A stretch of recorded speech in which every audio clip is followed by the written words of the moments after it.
It has been a busy day here at federal court as federal prosecutors started to lay the foundation for charges against disbarred attorney Sean Alfordish and the alleged triggerman Leon Chunky Parker. The jury also heard from murder victim Cornelius Garrison's family members. Andrea Parker will never forget the call from her mother on September 22, 2020. "My mom screamed, 'They killed him.' Her mother was telling her that her brother Cornelius Garrison had been murdered. Fighting back tears, Robertson told the jury, 'It still feels like yesterday.' Cornelius was my best friend," she said. "I loved him. That part of me is gone." Under questioning from prosecutors, Robertson described her brother as a hustler, saying he was paid by attorneys to stage car wrecks.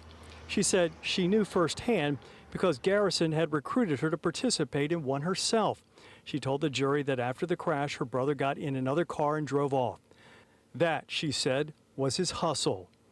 The jury also watched video of Garrison's mother, Sandra Fontenette, being interviewed by New Orleans police the day after her son was killed in her home on Foy Street. Fontenette said she was in the kitchen when Garrison went to answer the door. The doorbell rang, pow, pow, pow, as soon as he opened the door. She said the last thing she remembered was her son telling her, "Mama, get on the floor." Garrison was shot 10 times and died face down on the floor of his mother's living room. Fontenette told the detective she didn't get a good look at the shooter, but it seemed like one person who left in a dark-colored vehicle. Prosecutors then turned to the bigger picture behind Garrison's death. The jury heard from Andrea Albert, a corporate defense attorney who specializes in accidents involving the trucking industry. She testified that over time she started to see red flags in many of the 18-wheeler crashes she defended.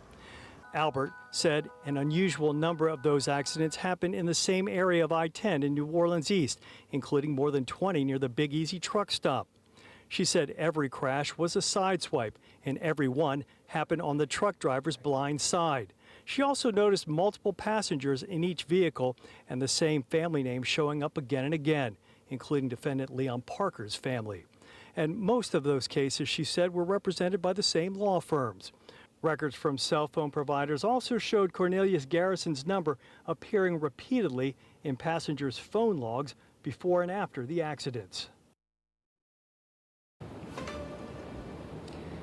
And a second attorney for a trucking company took the stand later in the afternoon, also testifying that he saw some red flags.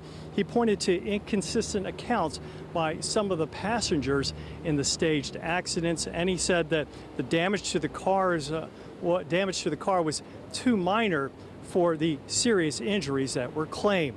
Now, testimony is over for the day, and it's expected to resume first thing tomorrow morning.